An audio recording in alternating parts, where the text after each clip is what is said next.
ایسے ہی ناظرین آپ کو پتہ ہے کہ الیکشن کی ڈیٹ فائنل ہوئی ہے 8 فروری.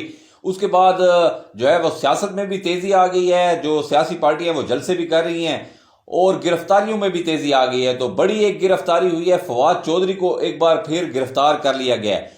اس کے پیچھے ناظرین وجہ کیا ہو سکتی ہے فواد چودھری کو دوبارہ گرفتار کرنے کا؟ پہلے آپ کو پتہ ہے کہ جب فواد چودھری کو گرفتار کیا گیا تھا اور اس کے بعد انہوں نے جو ہے وہ استحکام پاکستان پارٹی جو ہے وہ جوائن کی تھی, اس کے بعد انہوں نے ان کی میٹنگ میں بھی شامل ہوئے تھے لیکن منہ چھپا کر بیٹھے رہے تھے اور پیچھے پیچھے بیک فٹ پہ رہے. اس کے بعد یہ اطلاعات آئی کہ ان کو کوئی عہدہ لینے کے لیے کہا گیا تو انہوں نے اس کے لیے بھی سوری کر دیا اور زیادہ پارٹی میں پارٹیسپیشن سے بھی سوری کر دیا.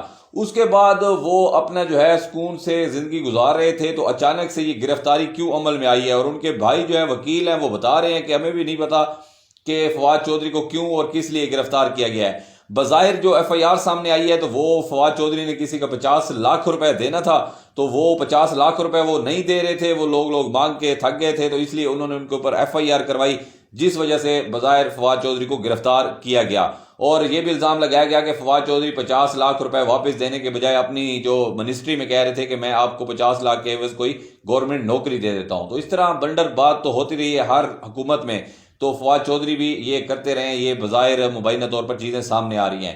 لیکن اب یہی فواد چودھری تھے ناظرین, ایک چیز تو بالکل ٹھیک ہے کہ ان لوگوں کو بھی گرفتار ہونا چاہیے جو 9 مئی سے پہلے جن لوگوں نے اس پاکستان کی قوم کو اور خاص کر تحریک انصاف کے جو کارکنان ہیں ان کو بھڑکانے کی کوشش کی, کیونکہ کارکن تو اپنے لیڈرز کی طرف دیکھ رہا ہوتا ہے, چاہے وہ ایم این اے ہو لیڈر کی ٹائپ یا وہ چیئرمین ہو پارٹی کا, تو کارکن تو اپنے لیڈر کی جانب دیکھ رہا ہوتا ہے. تو فواد چودھری کا بھی پورا ہاتھ تھا لوگوں کو بھڑکانے میں اور یہ سب کروانے میں, وہ بھی ملوث تھے. تو اب وہ جو ہے خود کو سیو کر کے ایک پریس کانفرنس کر کے یہ بتا کے کہ میں اب پارٹی چھوڑ رہا ہوں, سیاست بھی چھوڑ رہا ہوں, اور وہ سائڈ پہ ہو کر بیٹھ گئے تھے. اس وقت اگر دیکھا جائے ناظرین آپ ویڈیوز نکال کے دیکھیں, ورنہ میں پروگرام میں ضرور چلاتا, کاپی رائٹ کا ایشو ہوتا ہے, کہ فواد چودھری جو ہے وہ آپ کو سوشل میڈیا پہ ویڈیوز مل جائیں گی کہ وہ کہتا تھا, سب سے زیادہ نعرے یہی شخص لگاتا تھا کہ ہم لے کے رہیں گے آزادی, تیرا باپ بھی دے گا آزادی, ہم چھین کے لیں گے آزادی. تو باپ نے تو آزادی نہیں دی لیکن ان کو تو گرفتار کر لیا ہے. اور اب ان کو اچھی بات ہے, ان کی انویسٹیگیشن ہونی چاہیے کہ آپ کیوں کہتے تھے, کس کے ایجنڈے پہ تھے, اور سب سے زیادہ بڑھ چڑھ کر آپ آ رہے تھے اوپر, اور سب سے زیادہ بڑھ چڑھ کر لوگوں کو بھڑکانے والے بھی فواد چودھری تھے. اور جب وقت آیا, جب ڈٹ جانے کا وقت آیا, جب اپنے لیڈر کا ساتھ دینے کا وقت آیا, تو آپ پتلی گلی سے نکل گئے ہیں اور آپ کو سانسیں بھی چڑھ رہی تھی. اس وقت آپ نعروں میں اور لوگوں کو بھڑکانے میں اور میڈیا پہ ہر بندے کی ٹرولنگ کرنے میں جتنا نقصان میرے خیال میں فواد چودھری نے پاکستان تحریک انصاف کو دیا ہے اپنی باتوں سے, اپنے کمنٹ سے اور اپنے بیہیویئر سے, ایون کہ وہ تو صحافیوں کے ساتھ فزیکل بھی ہو گئے تھے, تھپڑ تک مار دیا تھا صحافیوں کو. تو اس طرح کے جو لوگ ہوتے ہیں یہ پارٹی کی بدنامی ہوتے ہیں, اور یہ جو ہے یہ لوٹا ٹائپ لوگ ہیں, کیونکہ فواد چودھری کو پہلے پاکستان تحریک انصاف کے نظریاتی تو ہے نہیں, یہ چڑھتے سورج کے پجاری ٹائپ لوگ ہوتے ہیں ناظرین. اور انہوں نے جب دیکھا, پہلے مشرف کے ساتھ رہے اور مشرف کے ساتھ یہ وزارتیں انجوائے کرتے رہے, اور جب دیکھا کہ پاکستان تحریک انصاف کی ہوا ہے اور حکومت پاکستان تحریک انصاف بنانے جا رہی ہے, تو پھر فواد چودھری جو ہے وہ بھی پاکستان تحریک انصاف کے پیچھے لگ گئے. لیکن اب جو فیصلہ کیا گیا ہے بڑا زبردست فیصلہ ہے, خوشائن فیصلہ ہے. بے شک ٹھیک ہے, جو بھی ہو رہا ہے, ظلم ہو رہا ہے, کریک ڈاؤن ہو رہا ہے, تو عمران خان کے ساتھ ہو رہا ہے یا عمران خان کے جو لائل ساتھی ہیں ان کے ساتھ ہو رہا ہے, جو نظریاتی ہیں. لیکن یہ لوگ جو ہے پتلی گلی سے نکلنے کی کوشش کر رہے تھے ایک انٹرویو دے کے, اور اپنے آپ کو جو ہے وہ بالکل پوتر ثابت کرنے کے لیے جو ہے یہ دن رات محنت کر رہے تھے.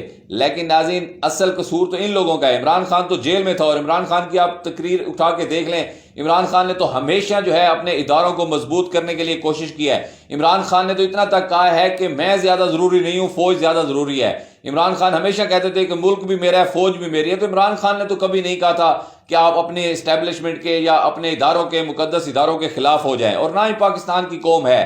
یہ جو لوگ کہہ رہے ہیں نا کہ پاکستان کی قوم مقدس اداروں کے خلاف ہے, تو یہ بھی ایک جھوٹ پہ مبنی ٹرینڈ چلایا جا رہا ہے تاکہ ایک پارٹی کو بدنام کیا جائے.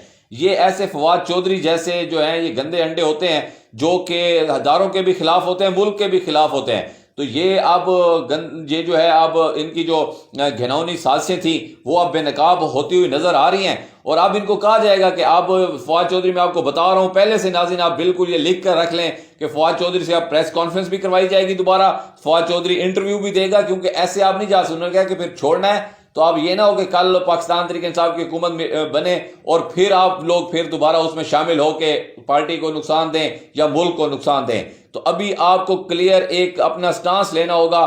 اب اس کو پاکستان استحکام پارٹی میں شامل بھی کروائیں گے, عمران خان کے خلاف انٹرویو بھی کروائیں گے, اور اب اس کے بعد یہ کھل کر عمران خان کے خلاف بھی بولے گا تاکہ آئندہ کے لیے ایسے لوگوں کو عوام اچھی طرح پہچان جائے. بیسیکلی یہ ان لوگوں کو عوام کے سامنے پیش کیا جا رہا ہے کہ یہ لوگوں کی اصلیت کیا ہے.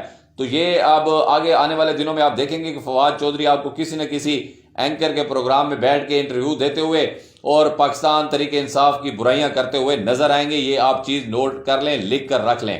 ناظرین, آپ نے اپنی رائے کا اظہار کمنٹ باکس میں ضرور کرنا ہے. انشاءاللہ نئے پروگرام کے ساتھ دوبارہ آپ کی خدمت میں حاضر ہوتے ہیں. Keep watching B news.